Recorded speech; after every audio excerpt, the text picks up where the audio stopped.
therapist, keynote speaker, and author. She maintains a private child, adolescent, and family psychotherapy patient center in Chapman, New Jersey. She creates and facilitates parent, teen, and children programs in schools, religious institutions, and summer camps. As a speaker, Nancy has always been at the frontier of bringing critical issues confronting children and parents to her audiences, and is passionate about helping children and parents navigate the complex issues of today's society. She has been featured in the Today Show, CNN, and NPR Radio. Please join me in giving a warm welcome to our keynote speaker of this evening's event, Miss Nancy Kislin. Good evening, everybody. I wish I could see your beautiful faces. Somebody has to mute themselves. Yeah, okay. Good evening. I am so happy to be here virtually with all of you. Thank you for welcoming back to your community. I'm Nancy Kislin. The last time we were all together, who knew 7, 8, 9 months later we would be in this new world? So I have been really busy doing lots of work, trying to help families, helping children, and doing a lot of research as well.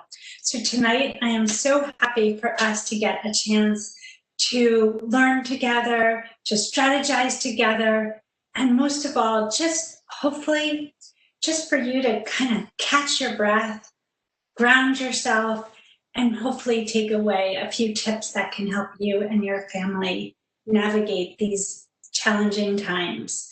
So if you can change to the next slide, please. Building resiliency in children.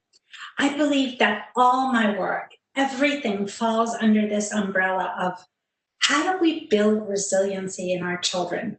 Now more than ever, we need this lens to help us. But before we can get to your children, I want to start with you, because I hear from so many of you, whether it be my clients, the families I work with in all these new virtual worlds, my neighbors. It's really hard. So before we get started, I just want you to get comfy in your chair, to close your eyes. Nobody can see you. So sorry. Close your eyes. I like to put my hands on my stomach and just rest and literally feel the breath come in and out. So we're just going to do a few deep breathing exercises, deep breathing breaths. Just imagine you're taking a deep breath in. Imagine you're taking that breath and the energy is coming in from the roots of your feet all the way up to your crown of your head, and then exhale out. So now I want you to really do it. Take a deep breath in, hold a couple of seconds, and exhale out. And just do that a few times. I could spend a whole hour talking about how important breath work is. But now, more than ever, it's such an important tool for you to use and also to teach your children. There's research that says when you teach children as young as 2 and 3 to work with their breath, that it helps the central nervous system, it helps the developing brain. So now I really want you all to use the little chat box, and I'm going to ask lots of questions, and you can either raise your hand, I think there's a little raise your hand button, or you can put in the comments. So anyone want to be vulnerable and kind of share, how are you really doing?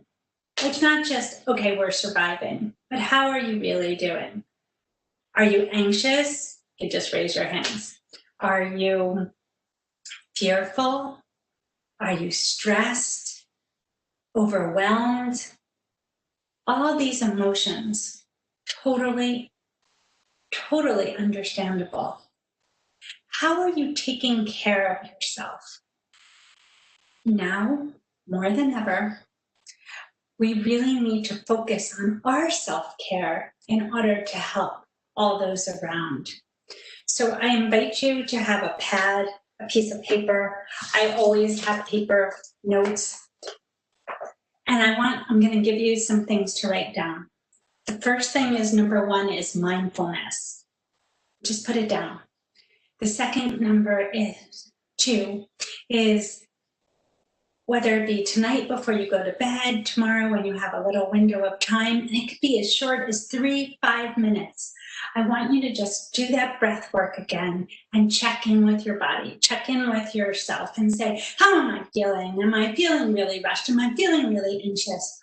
Where am I feeling it in my body? I know when I start to get this knot here, I know I am too in my head. I have too many runaway thoughts, too many things going on. I need to stop and breathe and regroup. Sometimes I just put my hand on the place that's hurting, I close my eyes, and I take a few deep breaths. Role modeling that for your children is so powerful. And learning to create space for yourself is one of the most respectful things we can do for ourselves. Next slide, please. So tonight, real quick overview is we're going to talk a little bit more about self-care. And then I thought it would be really helpful that we use these words, anxiety, stress, fear, so much these days. But let's tease them out a little bit and see, how are you using them? Do we share them with our kids? What are they feeling? And then we're going to get into the heart of the program where I'm going to help you with 3 things. And then I want your questions and answers, but use that chat box and you can always ask questions. Next slide, please. Self-care. I know we all say the same phrase, but you have to put the oxygen mask on before you can help your family. Just before I took a walk. That's part of my self-care. It has been for years, but now since COVID, I desperately need my walks. And it's been amazing. I've met so many new people in the neighborhood, and I was about half a mile from here 2 hours ago, and I'm walking and I'm listening to my book on tape, and all of a sudden I hear something, and I look up and I am this close to a big gray SUV, and the woman pulled right out of her driveway. Must not look, because I did have a bright purple jacket, like workout shirt on. And then she saw me, she stopped, and then she kept going. And you could say, why am I sharing that? In the front seat was her daughter. Her daughter was, I don't know, maybe 10, 11. And the daughter looked at me with these big eyes, and they just pulled away. And I thought to myself, I could be angry, I could judge this lady, or I could think about it from, how is she doing? How is she doing with taking good care of herself? And we're going to come back to this story later on, but I wish I could see your faces, but it's like we're so rushed and we're so stressed. And I would say that mom missed an opportunity. She missed an opportunity to be this amazing role model for her kid, or just a nice neighbor. But not even to say, hey, sorry, saw you, didn't see you there. Would have been great. How is she doing? Okay, so when we go back to some of our self-care discussions, I would ask all of you, what are some of the things you do to support yourself?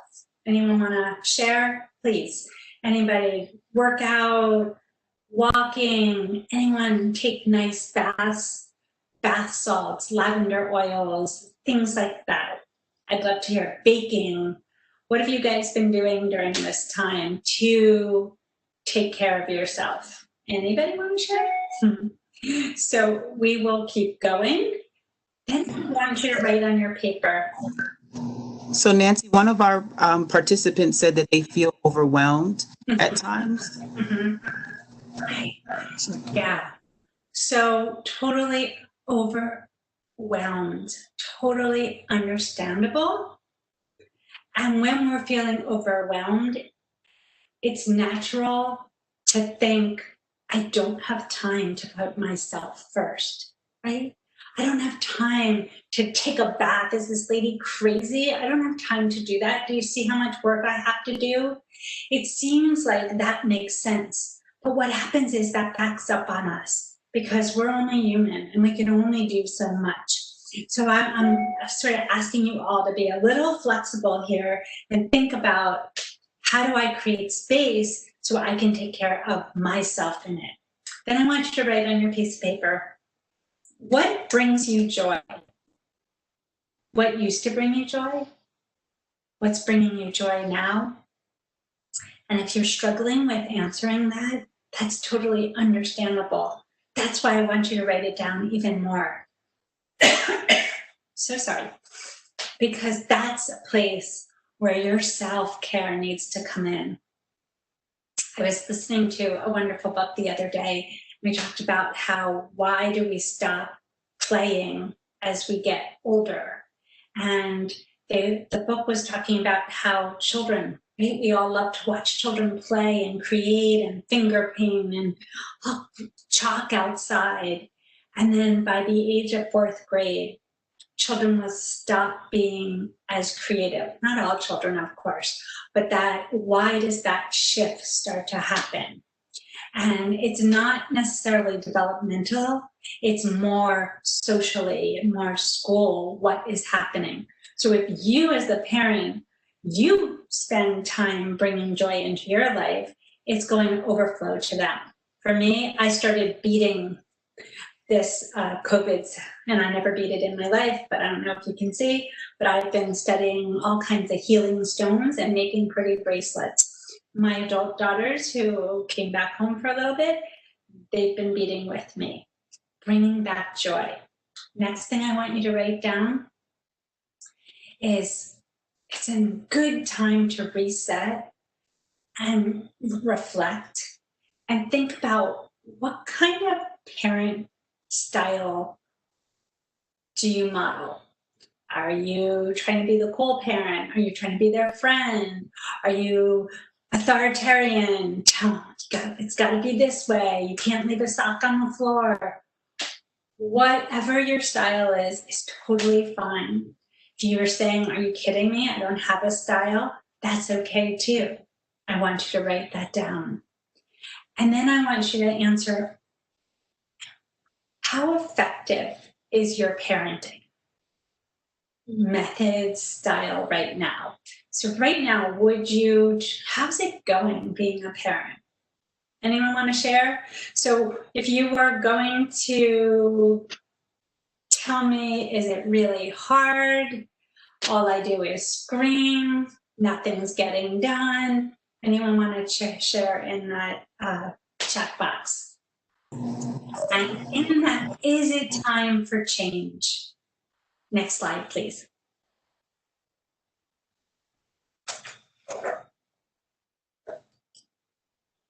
Okay, I just clicked something, so now I can see. So some people said morning workouts really make a difference in stabilizing me. Thank you for sharing that. Yes, it's so important to move our bodies, especially because we're not so out in the world right now. What is your stress level? I didn't know how to phrase that question without raising people's stress level, but how are you doing? Like, are you feeling anxious, stress, depression? Are you feeling hopeless, fearful? Let's start by defining our terms. Anxiety is an emotion characterized by feelings of tension, worry, thoughts, and physical changes such as increased blood pressure, sweaty, tingling in the arms and legs, racing thoughts, according to American Psychological Association. We all know this, right? Many people experience reoccurring intrusive thoughts, and many of us have worries. Oh, what will happen when I go get my blood work? And periodically during the day, I might let that thought kind of come through me. That's okay. But are these thoughts, what's going to happen if I lose my job? Are they getting to the point where they're really intruding on how you're doing, getting things done, your interactions with your children? If your anxiety gets to a place where it's really uncomfortable, please know there are so many places you can go and reach out for help. You can always feel free to email me. I'm a great resource. I will send people where they need to go. Your community, I know Karen has wonderful resources. Just to know that you're not alone and your family is not alone in this. So when we start to get anxious, it manifests in different ways. And our minds are tricky, and our anxiety is even trickier because it's constantly, oh, I know what I'm doing. I'm just playing with those thoughts. Well then, oh my gosh, I got this pain here. Why do I have this pain here? Okay, I get that pain, and then it's like it jumps to somewhere else. Then there's all kinds of strategies. And this is a tricky one even to talk about, is what are the strategies that you are using right now in your life to help you manage all this anxiety, stress? There's the exercise, there is emotional eating. I hear a lot of emotional eating. At least every day someone else has said to me, they've put on 5 pounds, they put on 10 pounds. No judgment. When I hear that, I feel it in my heart. It's so much weight is on so many of us. Drinking, is that 1 glass of wine okay? Is it just 1 glass of wine? Or is it weed? Or is it something else? Nothing to be ashamed of. I just like people to take this time to really look. Imagine I'm holding a mirror up to you and you look at the mirror and see. One thing is for certain, in all my years of work, is that if I was interviewing your children right now and I asked them, hey, how's mom and dad doing? You would be really interested to hear what they say. If I asked them, hey, how does your mom and dad cope with their stress and anxiety? Boom. They see everything. They hear everything. Next slide, please. So before we go, there is a comment, but I can't read it all. So do you want to read it? Sure thing. It's really hard to feel so out of control. There is so much more moving and uncertain right now in this world, in the kids' school, in the home, in my marriage. I feel like we are on the edge of falling apart daily, but somehow we get through and try again tomorrow. I'm so sorry that you are going through that, and thank you for being so brave and courageous to share that with us. You're not alone, and I hope some of my tips tonight will help. Of course, I wish I had a magic wand and we could all make this all much better, but let's keep sharing and give me feedback, and this is to all of you. See how we can help. So let's do this one really quick. Stress. Stress is a normal reaction to everyday pressures. Again, there's lots of physical and emotional symptoms of stress. You can read through those. And then nearly half of all parents with children under 18 report high levels of stress. We know that. Do we also sometimes remember? I feel like people sometimes need this friendly reminder that, oh my God, I'm not having a heart attack, although if you feel symptoms, definitely go to the doctor, but I could also be having a stress reaction, all kinds of things. Does stress look and feel different in children? Yes. Next slide, please. And fear. Fear is a powerful and complex emotion. Even when you read the comment in the chat box, I could feel the fear in those words. Brene Brown, who I highly recommend you all, if you have time, for me, I do Audible books. She has some wonderful advice, and I love this quote. We're all afraid. We just have to get to the point where we understand it doesn't mean that we also can't be brave. Fear is a distressing emotion. And how do we, if we're feeling fearful, how do we communicate it to our children, our partner, our work friends, our friends? How are we conveying it? It's not that I'm saying don't convey it. I'm simply asking, how do you do it? And are you aware of what that message is given to your children? Next slide, please. Symptoms. So this is some of the symptoms in children too. Anxiety, stress, depression. How does that look in children? Right? Appetite, eating more, eating less, craving junk food, sneaking food, hiding the wrappers. I can't even tell you over the years how many people have told me their children never bring down their garbage, never bring down the empty, dirty plates. Okay, maybe that's just, you'll say, a lazy kid.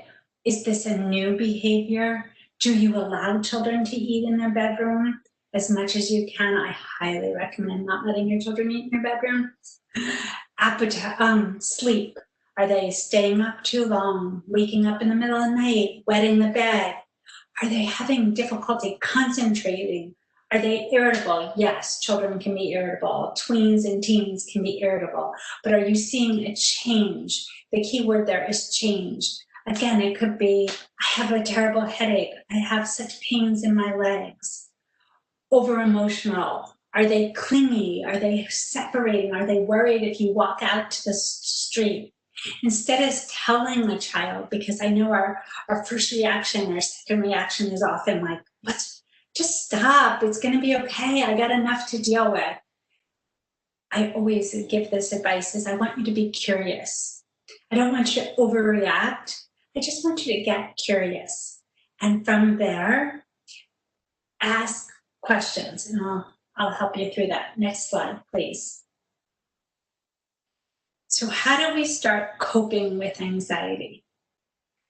One of the things is we have patterned ways of managing our day-to-day anxiety. And those patterns reflect the roles and expectations of our first families. What does that mean? Brene Brown. How'd your mom handle life when she got anxious? How did your dad handle his anxiety or fear or stress? Was your mom a screamer? Was she someone who cleaned all the time? Did she vacuum all the time? Think about it. Are you modeling the way they did it, or did you rebel against it? Are you someone who manages your stress by over-functioning? Are you like the super mom who has to be the fix-it mom who's always fixing everything? You know what I mean? Anybody there a fix-it mom? A fixer dad? Well, we have my kindergarten has become super clingy and freaked out if I even leave the room.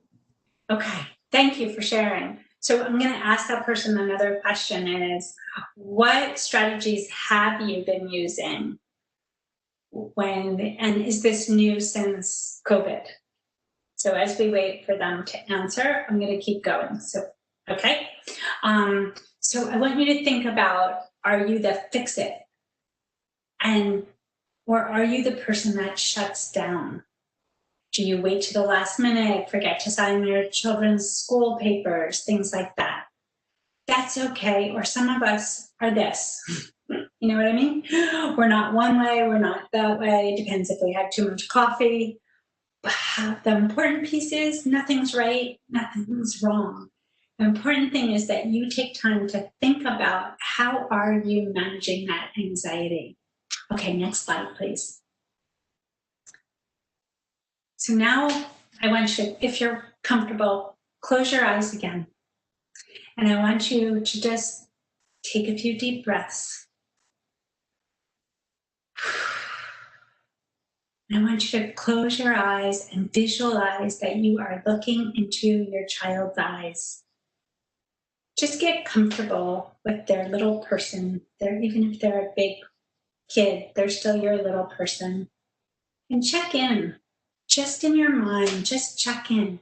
How do you think your child's doing? How do you think they're feeling? How do you feel when you check in with them? When you are worried or a scary thought comes into your mind about one of your children or your child, I want you to take a deep breath in and out, and I want you to feel, where are you feeling it in your body? You're feeling it in your neck, you're feeling it in your shoulders, and just take a deep breath in and exhale. When you're ready, open your eyes.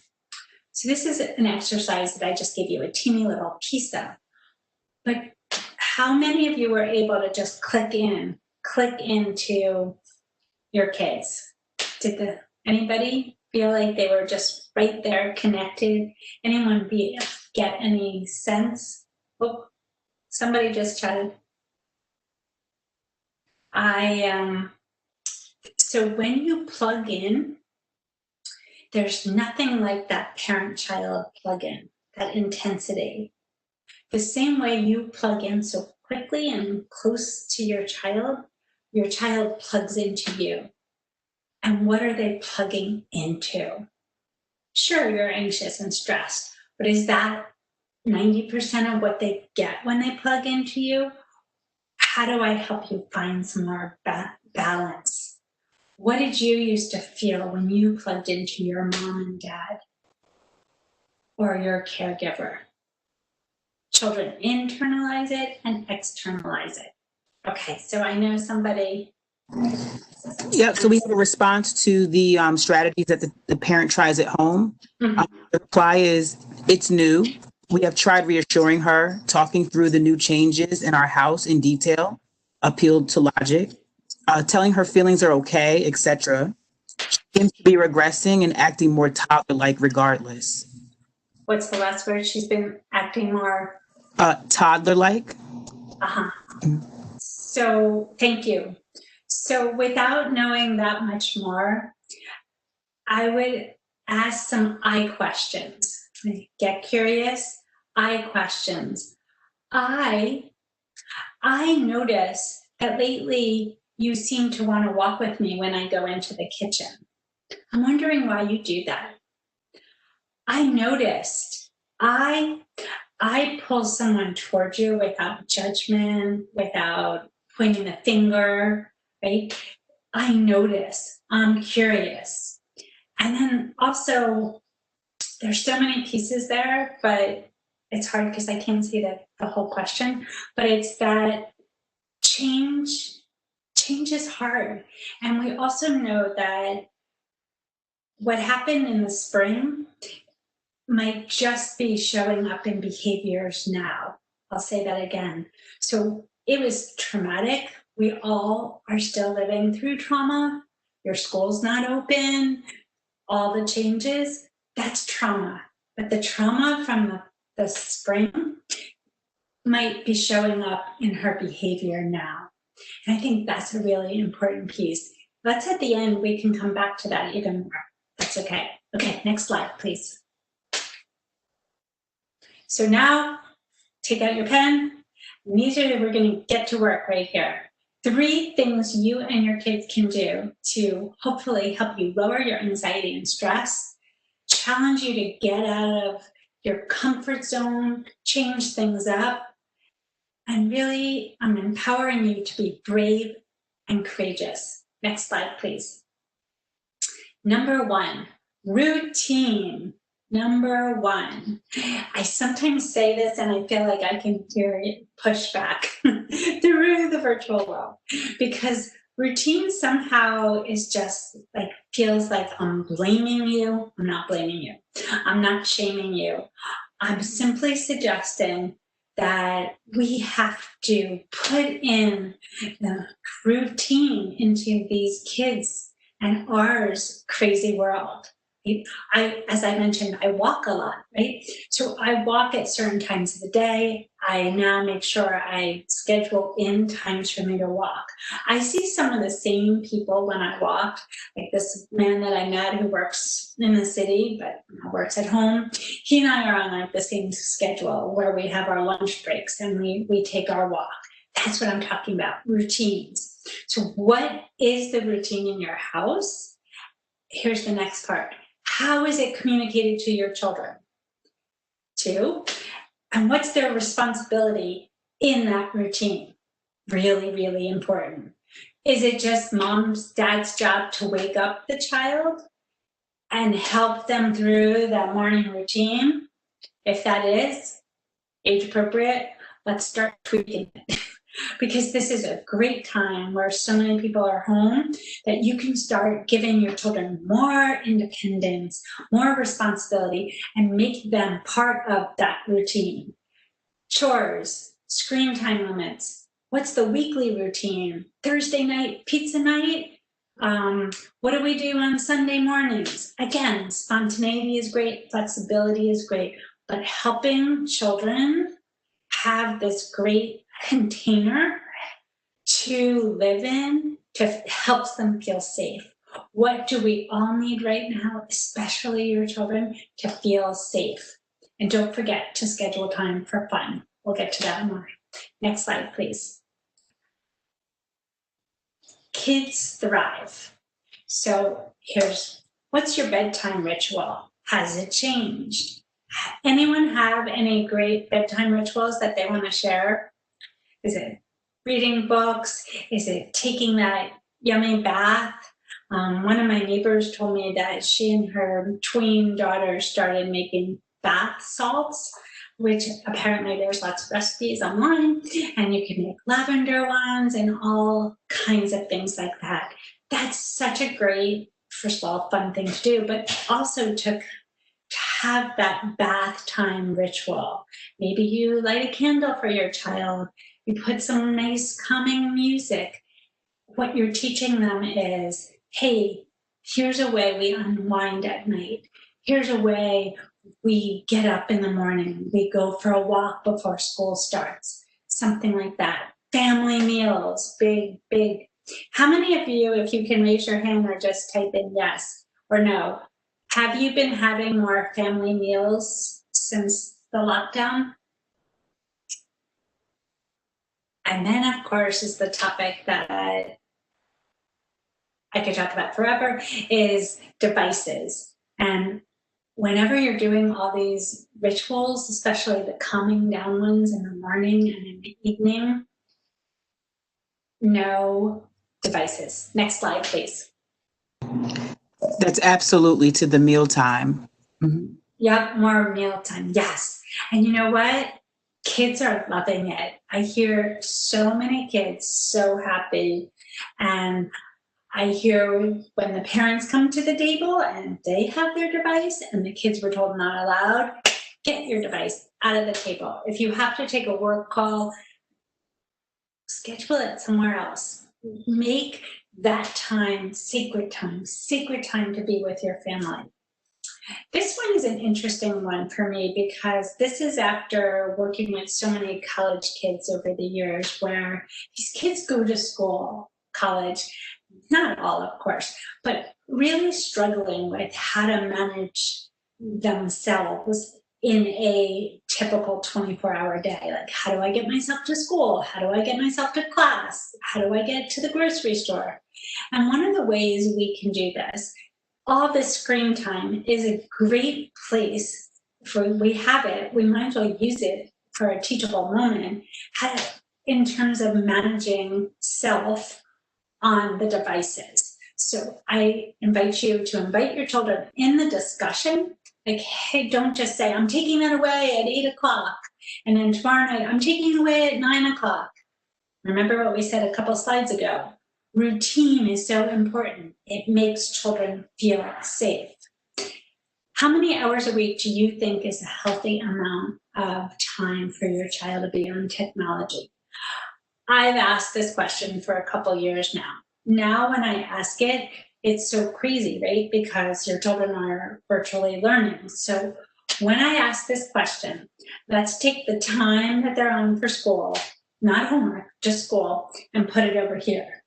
And now I'm going to ask you the question is, how much time, leisure time, is your child spending on their devices? Anyone chat in? I'd love to see what you think your kids are doing. The other thing is many people in this new world have stopped tracking, because I know a lot of people used to track, and then people stopped tracking, you know, going in the phone and seeing how many hours their kids are on, how many per week, how many per day, where they're going. I think it's really important. You need to know what they're doing and where they're going. Not because you want to punish them, but because you want to be part of that conversation. The healthiest thing you can do with your younger children, besides limit the amount of time they're on the screen, is to be let them know they can come to you. They see something scary, if something was unpleasant, if somebody reached out to them. Really important. Time management. I'm going to end with this piece. I sit down and we sit at the table and I see, hey, Joey, I see you've been spending 5 hours a night gaming, FaceTime, Google Hangout with your friends. Do you think that's too much? Do you think that's too little? Well, let's just do this quick math problem. So 5 hours a night, 5 days a week is, do the math. And then weekends, usually like 8 hours, maybe 6 hours. Okay, add those. Now do the math times the year. I did this exercise before COVID with a boy in my office. And we came out to the number, and I did it on my calculator, and I looked him in the eye. And I was like, hey, sweetie, according to the math that we just did, it looks like you're going to be spending 4 months. How old are you? 13? You're going to be spending 4 months of your 14 year on this planet with your head in devices. Are you okay with that? He started to cry. That's why we need to have these conversations and help them learn how to manage. Next slide, please. Number 2. So number 1, the big one, was routine.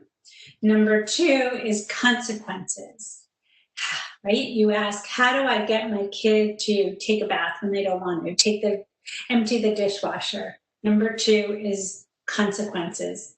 Before I deleted it, but the other day I had the dirty word that no one wants to say, consequences, but I decided to take that out. But that's how I feel when I work with families and I say, hey, your kids need some consequences. It's like, I said this terrible dirty word. So how do we motivate our children to respect and participate in routines? It starts with communication. It starts with you. Do you have clear expectation of what you want your child to do? Every evening, I want my child to take his or her plate away from the table. As early as 4 years old, they can take their plate away. I'm just using this as an example. Okay, you're very clear on that. Okay, what happens when Joey decides he's not taking his plate away? Are you going to say, Joey, and then he responds and you respond and what happens? There's an escalation and we become very reactive and what's happening here? And it's very easy that a parent can start shaming their child, right? And when we shame, we as the parent have way too much power because we're making the child's self-esteem, sense of self, we're literally eroding it when we're saying, Joey, you are a bad kid. You never listen and you never take your plate away. Oh, right? That's shaming. Hey, Joey, remember we talked about it? And the rule in our house, we all have different chores, and yours is to clear the plate. right? Maybe that's a little guilt. Guilt is a whole lot healthier. Shame, shame, guilt. How do we do it? The other thing is, and I've noticed this a lot in the last couple of years, that we're all kind of struggling or reacting differently, that we want everything immediately, right? I think it's because of technology and we have everything at our fingertips that we think that if we don't meet that child's need right away, that we're a bad parent or we're doing something wrong. In order for consequences to work, you need an important tool, and that tool is creating a family contract. Next slide, please. Family meetings. Really important to have family meetings. So family meetings, and then we're going to talk about family contracts. Family meeting, you pick the time, you pick the day. We used to do it Sunday evenings. Be creative, age-appropriate stuff, but even your high school kids like to play with markers and paper. And create a family calendar, have somebody be the secretary, and just throw in, the logistics, who goes where, when, business meetings, etc. And then use these family meetings as a time to work together, to share communication, to talk about and invest time in what is our values, our moral values as a family. What is our family code? Are you a family who's very political? And how do you get involved in that? Are you a family that is really into the environment and make that a priority, whether you have a family garden or you have the discussion that, hey, I think we need to be a little greener this year. How do we start making that happen? These are the places at these family meetings where I welcome families to have these discussions. And this is a good place to talk about things, even the complicated things, even politics. I'm just going to give a little aside. The amount of my clients and other children that I know in the world who've shared with me that they're having conflict with family members over whether it be global warming, politics, is astounding. And the fact is, whatever your opinion is, and even if it differs from your child, don't you want that child to feel that they can talk to you about it? Don't you want to know what they're thinking? Yes, we do. I hope you do. And that's creating these family meetings. Okay, next slide. Thanks. Family contracts. So at the family meetings, not each week, but come up with a family contract. For many, many years, I worked as the camp therapist at an overnight camp. And I would do a lot of the camp staff training. And then I would do my therapy stuff during the camp season. And so the first night of camp, any of you have ever gone to camp or worked at camp, you probably know this, is what do? Counselor comes in with big paper, markers, stickers, and everyone sits on the floor and they come up with their bunk contract. What are we all 15 of us going to do so that we can live together? Chores. What happens if someone starts yelling? What if someone starts taking someone else's shirt without asking? As many topics I would throw at the counselors for them to bring up with their campers, because there's always grace, there's always productivity, there's just comfort in having these things discussed before there's escalation, before there's a problem. So you can read through these, but I think it's a really, really fun exercise to do. And again, it doesn't have to be exact. And I think of family contracts as a living document, and it's changing. And let your kids have, what do you guys think we should add to this contract? Does that sound good? Okay, let's go to the next slide. Number 3, 1 was routine, 2 was consequences, 3 is how do you show your child you love them? Probably wondering, why does she need to tell me this? But in so much of the research that I've done and classes that I've taken, we're finding more and more that there's such a disconnect, and children are feeling more and more isolated and lonely and hopeless.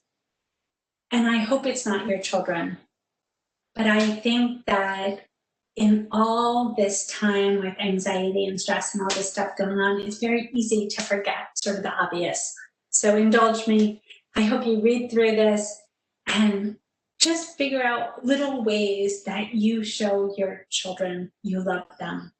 Because we know that when we show children love, they internalize it, they feel it. But if you want your child to hug you and you want them to go out in the world and be a loving, comforting person, you need to be that role model. You need to be that person. And sure, some of us aren't so touchy-feely, some of us are more. I get it. You go with the flow and you go with your child's need. Like if your child hates to be hugged, I have one that used to never like to be hugged. It broke my heart. But I don't know if you could see me, but I would just pet. I would just pet. I would just pet her, I called. So with that, I want you to think of one more thing. This is a great opportunity to teach your children also that as a person, as a child, we always have the right to say no. And that if you or someone else in their life goes to touch them, teach them about inappropriate touch. And then most important,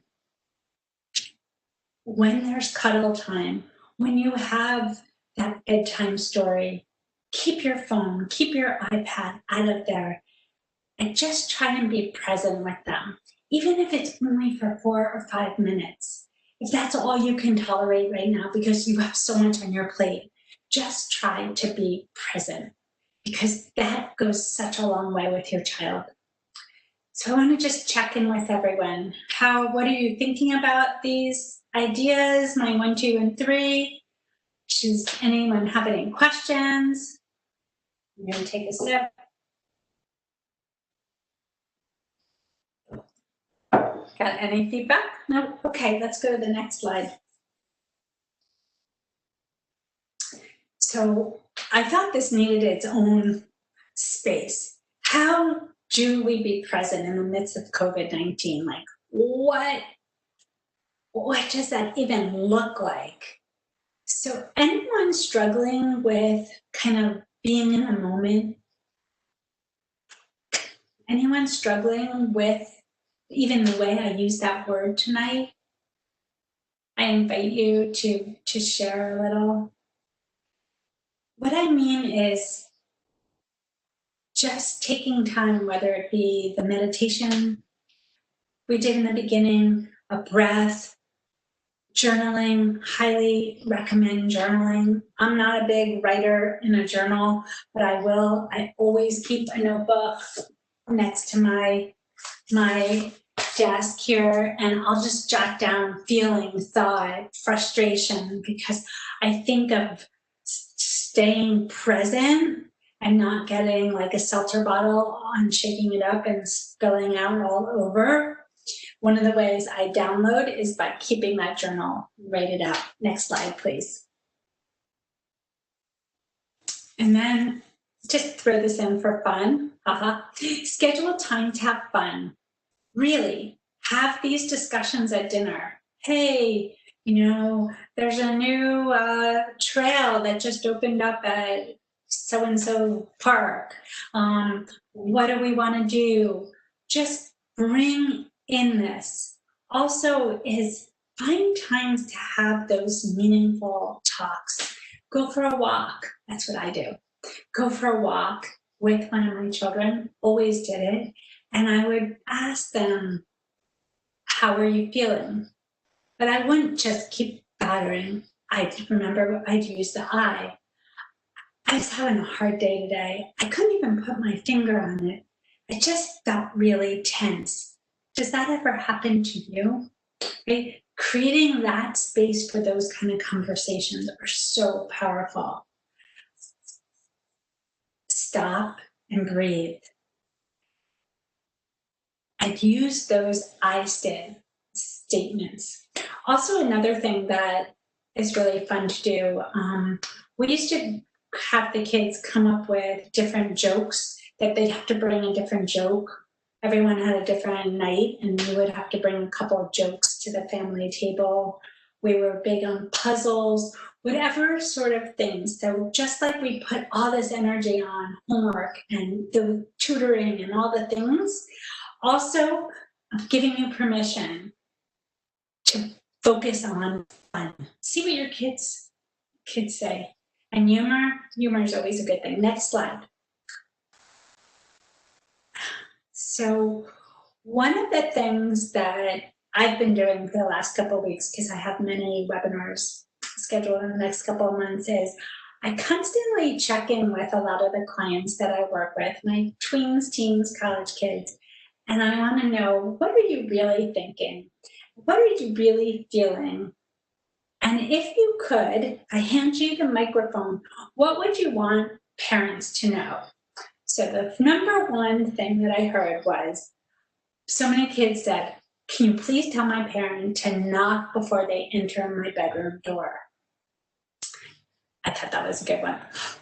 Respect my opinions, even though they may be different than yours. Don't expect me to be your best friend. That is a huge, huge topic, right? What is that child really saying there? They're saying that that burden, the mom's anxiety, the mom's worries, the mom's fears, or dad's, or caregivers, is too much for them. It's not that they're going to fall apart. It's just they're aware that it's not the healthiest relationship.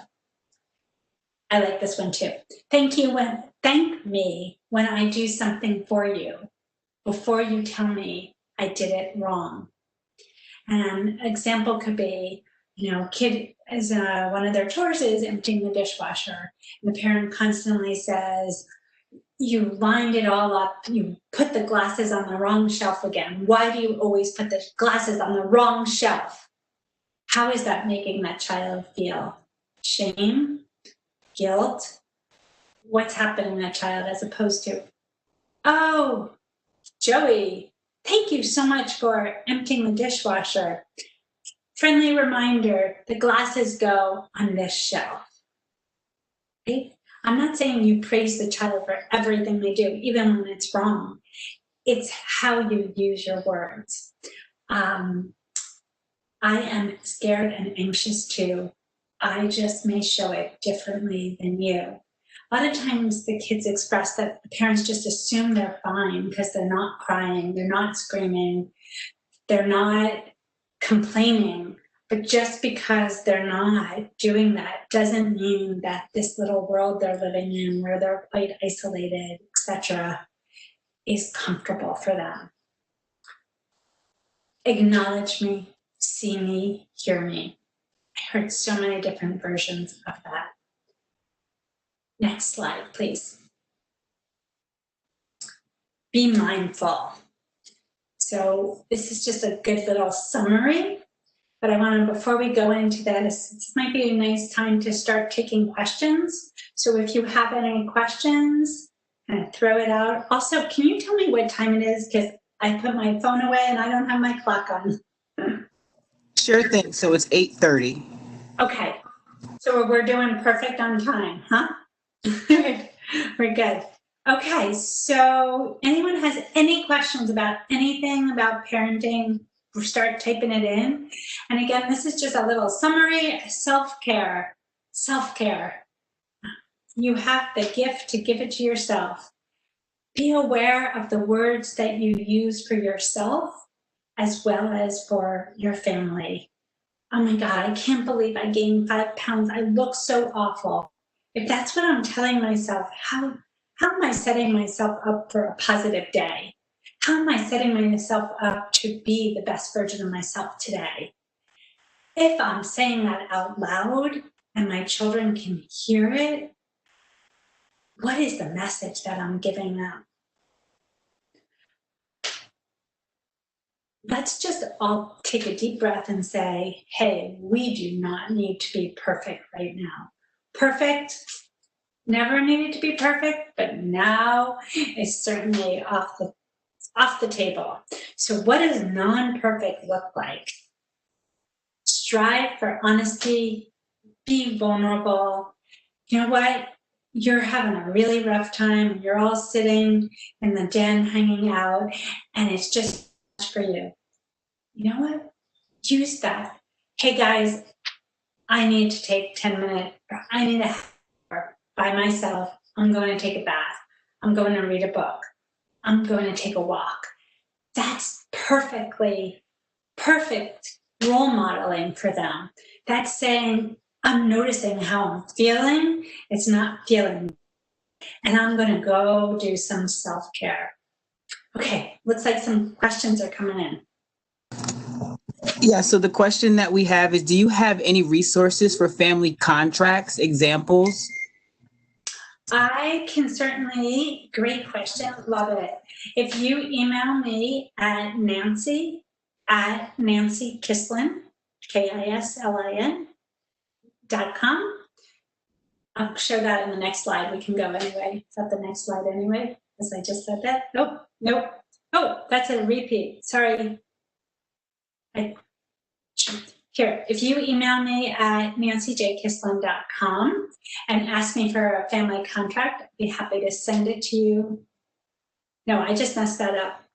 My email is nancy@nancykislin.com. If you go to my website, you can email me from there too, nancyjkislin.com.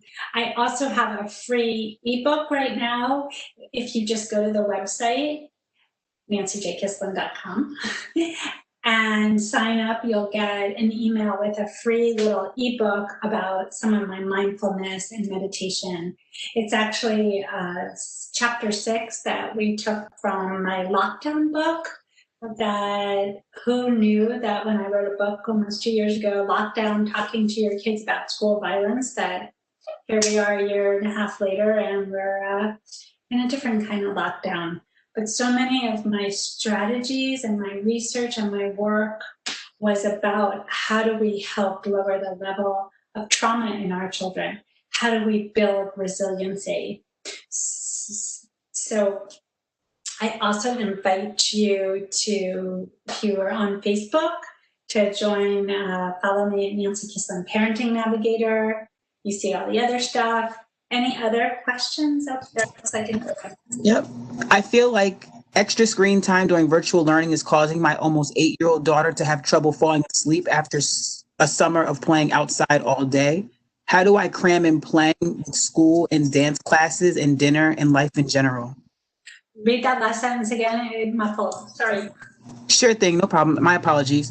How will I cram in playing with school and dance classes and dinner and life in general?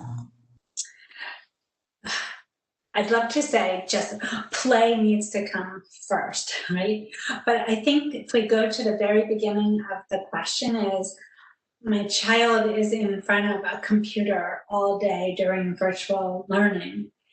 And then the child's having a hard time, your child's having a hard time falling asleep. They're literally telling you, this isn't working. Like, this isn't working for my little body and my mind. So play has to trump some of the other things. So is the question, is the dance virtual or is it in person? If it's in person, yay, go for the dance. But I'd love her to answer, or him to answer, whether it's virtual or in person.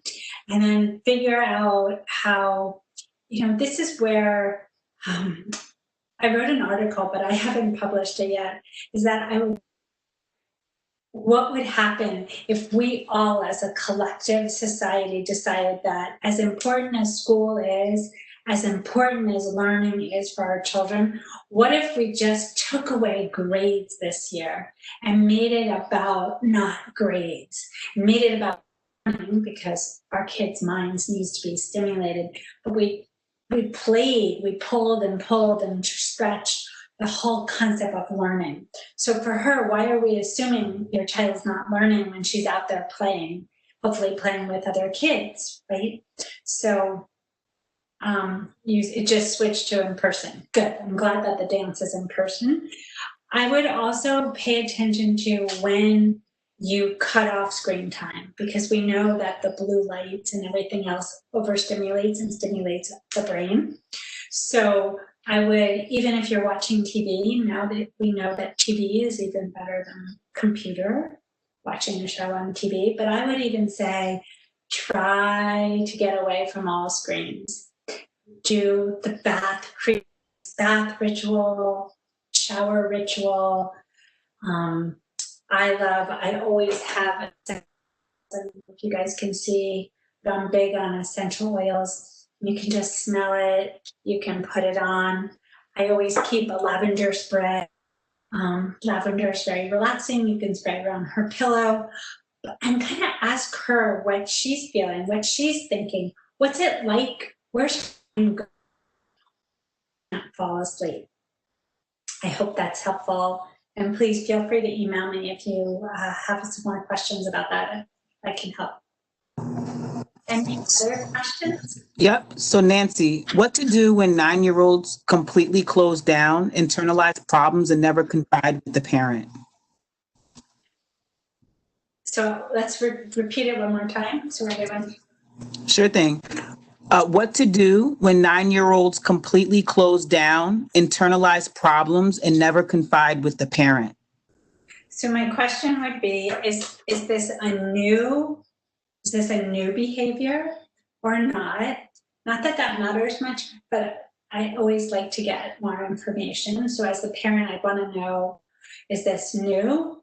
My gut tells me it's probably been going on for a while. And so it depends what the shutdown looks like. Is it simply sort of like my example about hugs, where this child is someone who doesn't like lots of hugs and is more comfortable like this? Because that might be a sensory issue. Is it what's going on in that child's environment that is maybe making them very angry, very sad, very scared? So if those emotions are such big emotions, it's often hard for kids to know how to.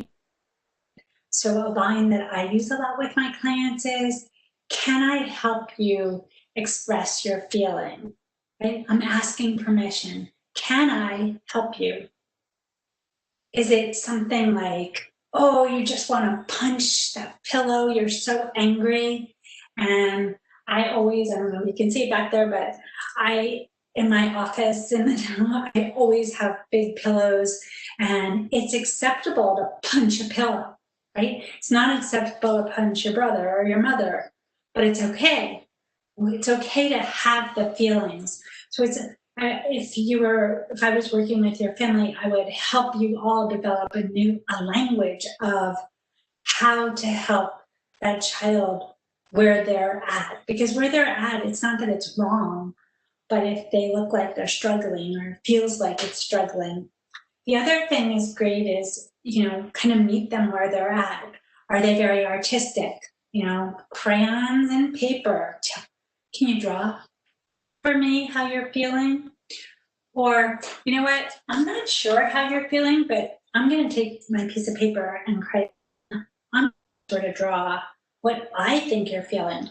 Is this? No, Mom, that's not. Let me show you. There's so many ways. You need to be manipulative. And manipulative does not mean you're a bad person. Just means you need to be creative when you're being that parent. So I hope that's helpful. Again, let me know if you need some more guidance on that. Any other questions there?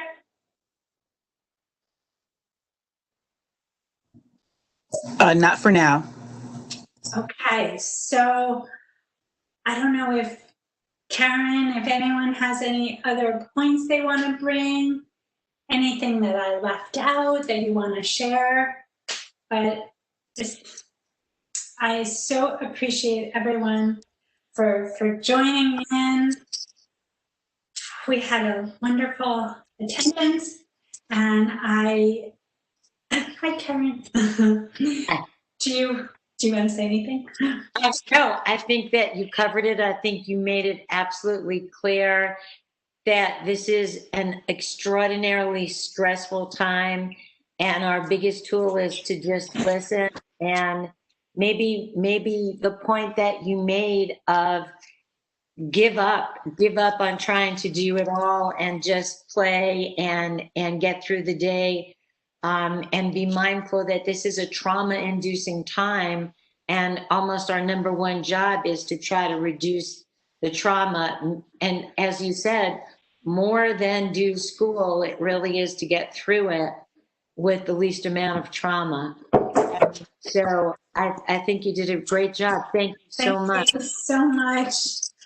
I hope you all, again, please feel free to join the community. I have an incredible community where we share and we brainstorm together, and I never knew a time where we need each other like we do right now.